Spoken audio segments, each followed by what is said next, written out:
Hi friends, in question number 9 in class 10, if 3 students sit on each bench, 1 student will be left. If 4 students sit on each bench, 1 bench will be left. Find the number of students and the number of benches in that class. I have already told you that whatever being asked in the question, first we have to assume it as x and y.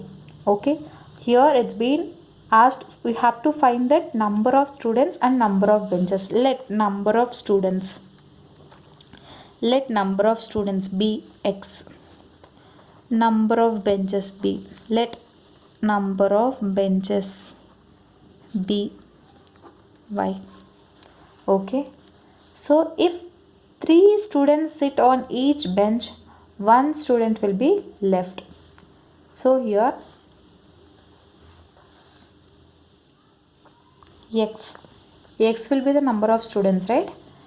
So here if 3 students sit on each bench, 1 student will be left. So here total number of students can be written as, so here we have assumed that the students be x, right? X equals to 3 students in each bench.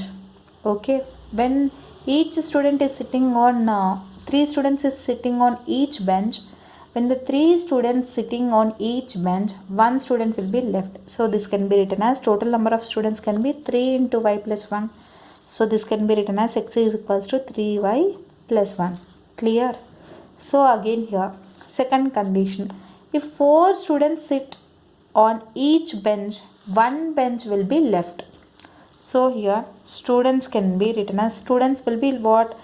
4 students sitting on 1 bench, then 1 bench will be left. This can be written as number of benches minus 1 into students into 4 will be the students. Correct here.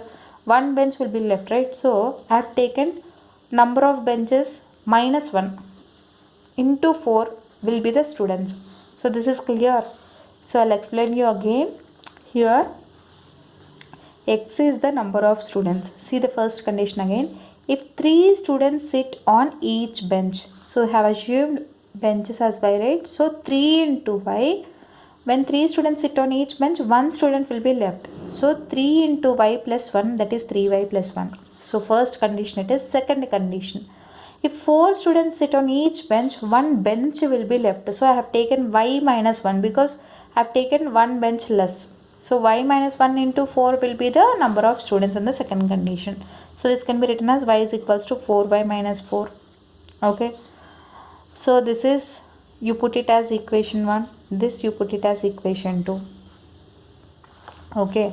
So here we have to check, same I have shown you in the previous problems. We have to frame 2 tables, check where the x and y values are same. Okay. So here let me take y values as 1, 3, 5, 7. Here also I am taking y values as 1, 3, 5 and 7. Let us check the values of x.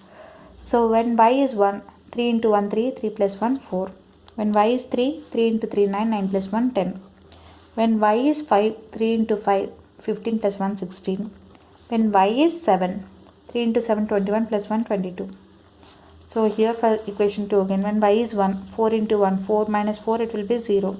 When y is 2, y is 3, 4 3 is 12, 12 minus 4, 8. When y is 5, 4 5 is 20, 20 minus 4, 16. When y is 7, 4 7 is 28, 28 minus 4 becomes 24. So when you observe here, at y5 at x is 16, here also here y is 5 and x is 16, that implies that these two equations will intersect each other at one single point. So here that one single point is the common solution for the given two equation. So the common solution for both the points is x comma y, which can be written as, what is the value of x here? X is 16 comma y is 5. So we got the common solution 16 comma 5, which is same for the both two equations. So here we have assumed first number of students as x. Therefore number of students, what is number of students? Number of students is 16 and number of Number of students is 16, and again number of benches equals to how much? 5. So this is the solution. I hope you like this video. In case you like the video, do like, share, comment. In case you have any doubts, just let me know, and don't forget to subscribe to my channel. Thank you.